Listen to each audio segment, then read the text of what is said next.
रात को छोटी बहू से मिलने नहीं गया।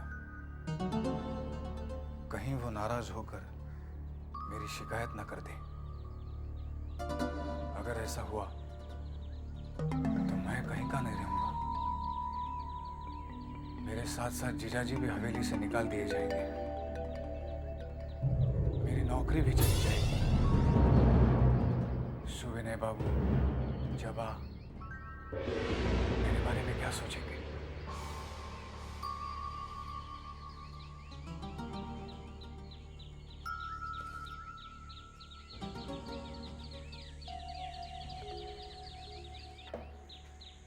भूतनाथ बाबू, क्या सोच रहे हो भाई? जी कुछ नहीं, खत पढ़ रहा था। खत पढ़ रहे थे? खत तो वैसे ही पढ़े हुए हैं। जी पढ़ने ही जा रहा था। बाद में पढ़ लेना भाई। कल मेरे पिताजी की कहानी फिर अधूरी रह गई, तो मैंने सोचा कि आज शुरू से ही शुरू करता हूं। तुम सुनोगे ना? जी हाँ सुनूंगा। तो सुनो। मेरे पिताजी मां काली के भक्त थे, बहुत बड़े भक्त थे। त्वमेव जगत कारणम विश्वरूपम, गुरुदेव से ये मंत्र मिला था, और यही मंत्र जपते जपते मोहिनी सिंदूर इतना बड़ा हो गया, कच्चे से पक्का मकान बन गया। पिताजी, हाँ, माँ खाना नहीं खा रही है। मुझे जाना होगा। कल से इसकी माँ की तबीयत और भी बिगड़ गई है। अब अगर वो खाना खा लेती तो आज पिताजी की कहानी मैं पूरी की पूरी सुना देता। खैर, फिर सही, मैं चलता हूं। तुम खत पढ़ो।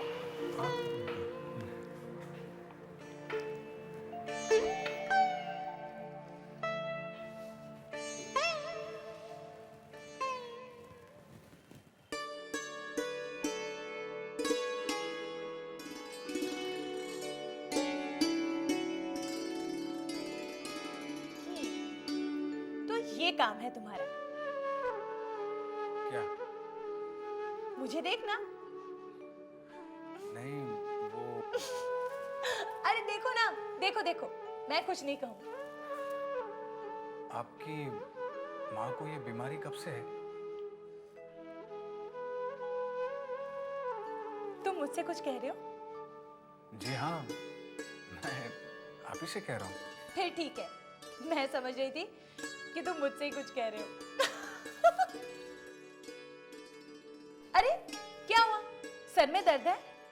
नहीं, क्यों? तुमने सर पकड़ लिया? वो तो मैंने ऐसे ही पकड़ा था। ओह, तुम ऐसे भी पकड़ लेते हो? क्या सोच रहे हो कि मैं तुम्हें बहुत सता रही हूँ और तुम मेरी शिकायत पिताजी से जाकर करोगे? नहीं, मैंने ऐसे बिल्कुल नहीं सोचा। आप गाना बहुत अच्छा गाती हैं। तुमने मेरा गाना कब सुना? पहली बार जब मैं आया था, आप गा रही थी। जी कर रहा था आप गाती रहे, मैं सुनता रहूं। किसी दिन सुनाएंगी आप वो गाना? किसी दिन क्यों?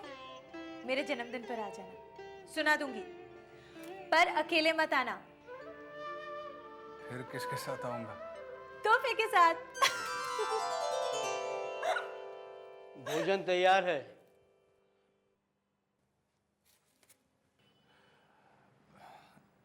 एक बात बताइए, भंडार से सामान कौन देता है? मैं देती हूँ। क्यों? नहीं, कुछ नहीं, ऐसे ही पूछा।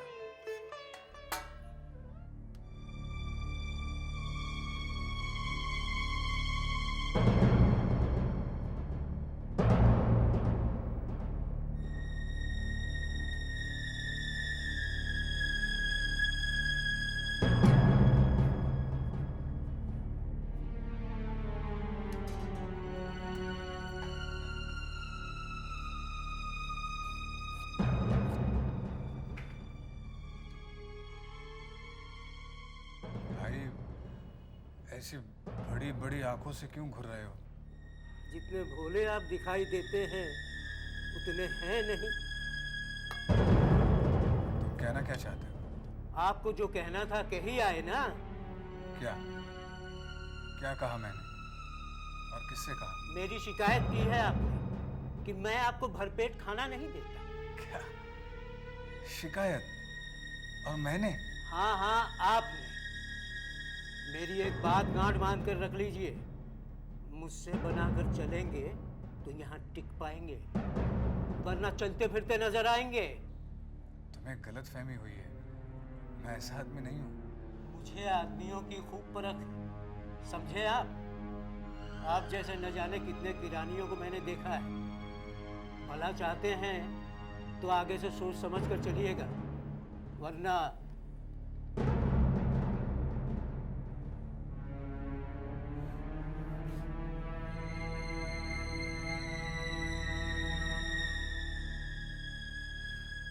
भोजन छोड़ना भोजन का अपमान है।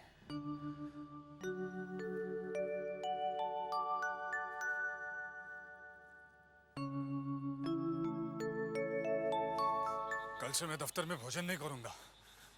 सुविनय बाबू होते तो मैं आज ही बोल देता। कल बोल दूंगा उन्हें मेरे हिस्से का अनाज ना दे। भला इतने अपमान के बाद निवाला गले से कैसे उतरेगा? मैं बोल दूंगा उन्हें। अरे भंडार में अनाज की कमी है? आखिर तूने क्या सोचकर एक शरीफ लड़के के साथ ऐसा बर्ताव किया है? अब यहाँ क्या खड़ा है? उठा अपना बोरिया बिस्तर और दफा हो जा। किसी भी अहंकारी को मैं अपने यहाँ नौकर नहीं रखूंगा। दोबारा ऐसी गलती नहीं होगी मालिक, इस बार माफ कर दीजिए। माफ कर दूंगा। तू और एक घड़ी यहाँ रुका तो मैं तुझे साफ कर दूंगा। भूतनाथ बाबू, सच बताना, इसने तुमसे क्या क्या कहा? जी, इसने ऐसा कुछ नहीं कहा। इसने जो कहा वो मैं सुनना चाहता हूं, फिजूल की बात नहीं सुनना चाहता। जी, इसने महज इतना ही कहा कि मेरा अगर इसके साथ ऐसा ही रवैया रहा तो मैं यहाँ टिक नहीं पाऊंगा, लेकिन अपमान नहीं किया। अपमान करने को और रही क्या गया था? तुम्हें दो जूते मारता ये। तू यहाँ खड़ा रहा तो मैं तुझे जूते जरूर लगाऊंगा। जा यहाँ से, जा। मेरी समझ में नहीं आता भूतनाथ बाबू, तुम नौजवानों की पीढ़ी इतनी दबकू क्यों है? जिसका जी चाहता है तुम्हारी तौहीन कर जाता है। एक तरफ तो गुंडों के डर से तुमने औरतों को पर्दे के पीछे छुपा रखा है, और दूसरी तरफ 33 करोड़ लोगों ने देश को, खुद को गोरों का गुलाम बना रखा है। चुल्लू पर पानी नहीं मिलता तुम लोगों को डूब मरने को। जी, मैं समझ नहीं पा रहा हूँ। आप तुम सच को छुपा रहे हो, मगर जबा ने मुझे सब सच बता दिया है। हाँ, जब महाराज तुम्हें धमकी दे रहा था तब मैंने सब सुन लिया था। ये बात तुमने मुझसे अभी तक कही क्यों नहीं? कहते कैसे पिताजी? चोर तो ये मुझे ही समझ रहे थे ना। इनके हिसाब से भोजन का सामान मैं ही कम देती थी। क्यों? ठीक कह रही हूँ ना? भला मैं भोजन का सामान कम क्यों दूंगी? भरपेट भोजन देने के अलावा मेरा तुमसे संबंध ही क्या है?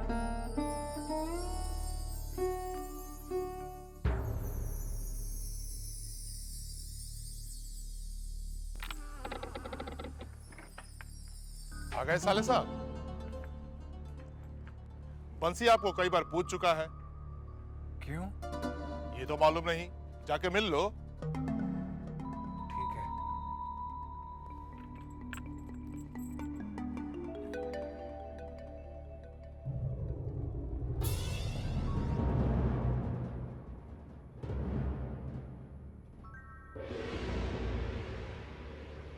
जरूर छोटी बहू का संदेशा होगा। कहीं कुछ गड़बड़ तो नहीं? नहीं, अगर कुछ गड़बड़ होती तो दरबान को भी पता होता।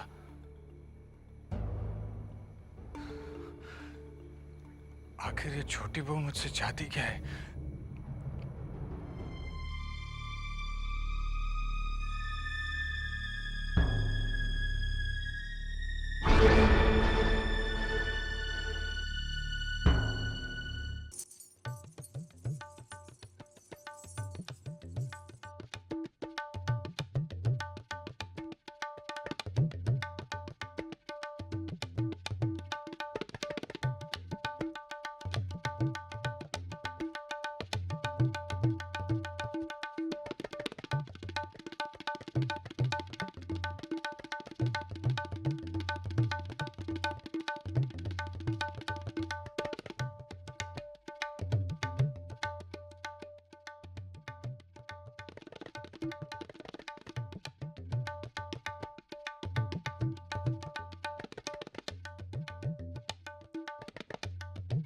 वाह, बहुत अच्छा तबला बजा लेते हैं आप।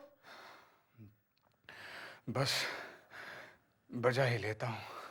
चलिए, आपको बुलाया है किसने? नन्हे बाबू ने।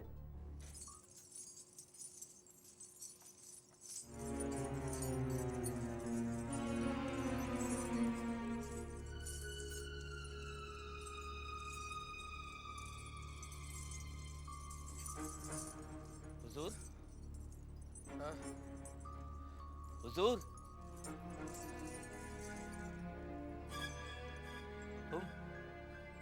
तुम कौन हो? हुजूर, यही है मास्टर जी के साले साहब जो तबला बजा रहे थे। अरे अरे, आओ आओ भाई, तुम इधर आओ।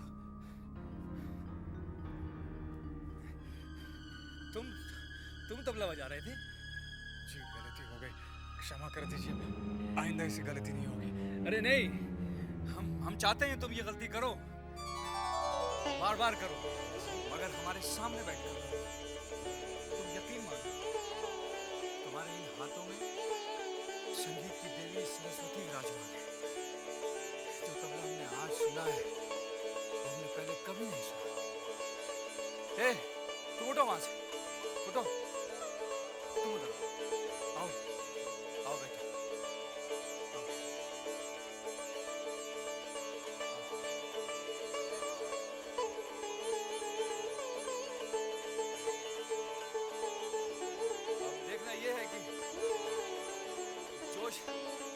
इस कलाकार के बाजुओं में ज्यादा है या फिर इस फनकारा के पैरों में?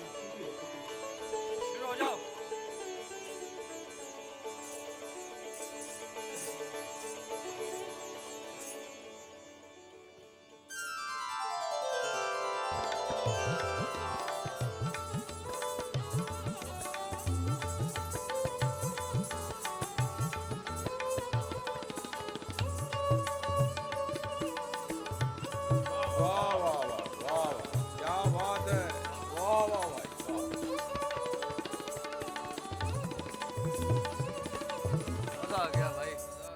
समा बांध दिया। आज से ज्यादा मजा पहले कभी नहीं आया। काफी मेहनत हो गई, थोड़ी चलेगी? जी अरे भाई, ये देसी नहीं विलायती शराब है। मैं पीता नहीं।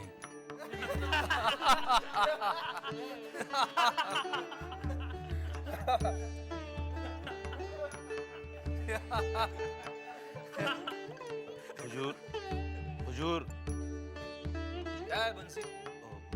बड़ी माँ ने साले साहब को बुलवाया है। जाओ भाई, बड़ी माँ का हुक्म है। जी ठीक है, चलता हूँ। नमस्ते।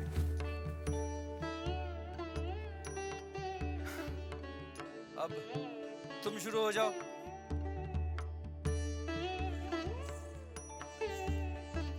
बड़ी माँ ने मुझे क्यों बुलाया? बड़ी माँ का तो बहाना था, नहीं तो नन्हे बाबू के पास से सुबह से पहले छुटकारा नहीं मिलता, और ये बहाना बनाने के लिए छोटी बहू रानी हमका बोली है। क्यों? अरे कल से वो आपका राह देख रही हैं, उनको आपसे कुछ बात करना है। बंसी, कहीं छोटे साहब आ गए तो? छोटे साहब सुबह से पहले नहीं आते हैं, इसीलिए इस समय बुलाया। आओ।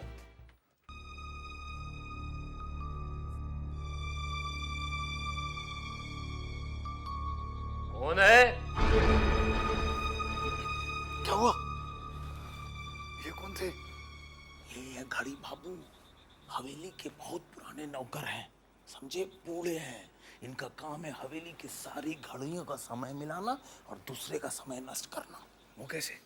हवेली के साहब और बहुओं को छोड़ के जो भी इनके सामने पड़ जाते हैं ना, वो का जबरदस्ती बैठाए कि जो उन किस्सा शुरू करते हैं तो घड़ी के सुई की तरह रुकते ही नहीं। और 3 बार बाकी है। चल जल्दी झूला लीजिए। क्या हो रहा है? बड़ी माँ हाथ धुआवत यहाँ है। 64 हो गया। अरे बहुत छुआछूत वाली हैं, अगर उनके ऊपर कौनो साया पड़ जाए या गलती से केहू से उनका हाथ छू जाए तुम जाना तो कितने बार हाथ धोवा थी? कितनी बार? 64 बार हाथ धोवा थी, तब जाए के कहीं पवित्र होती।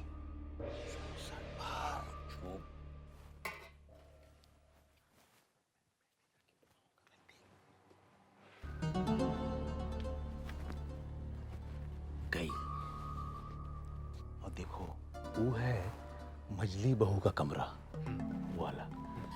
अपनी गोटी संभाल। मजले बाबू तो अपन पूरा समय रखेल के साथ बितावत हैं, और मजली बहू बाग गोटी खेल के अपने दिल का दुख हल्का करत थी। रोज नया नया गहना बनावत थी, कबो हार तोड़वाए के कंगन, तो कबो झुमका तोड़वाए के बिछुआ। ई है हाल साले साहब हवेली का। आओ चलो। देख तो जरा कौन गया है।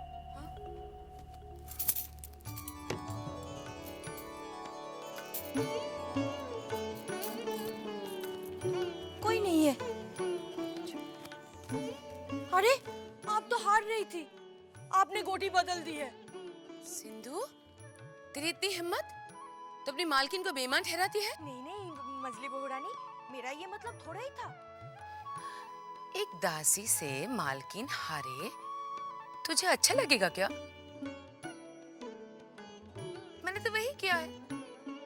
चल खेल। छोटी बहू रानी,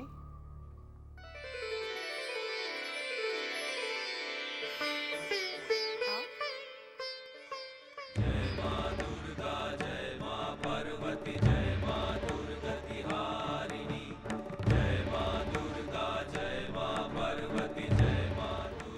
जैसा कितनी सुंदर आंखें।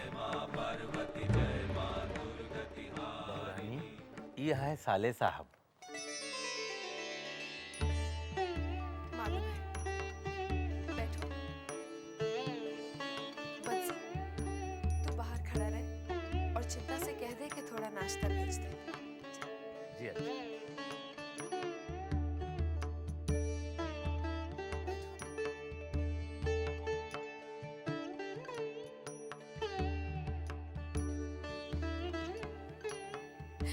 वहां नहीं, यहाँ ऊपर बैठो।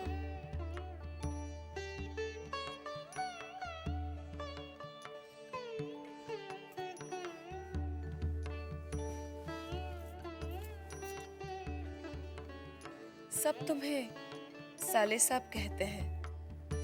नाम क्या है ये तो बंसी भी नहीं जानता। होश संभालने से पहले ही माता पिता संसार से कुछ कर गए। सिर्फ बुआ ने ही देखा, उन्होंने ही मुझे पाला पोसा और नाम दिया भूतनाथ चक्रवर्ती। सबको सुनने में अजीब लगता है, आपको भी लगा होगा। बिल्कुल नहीं लगा। मैं तुम्हें भूतनाथ ही कहूंगी।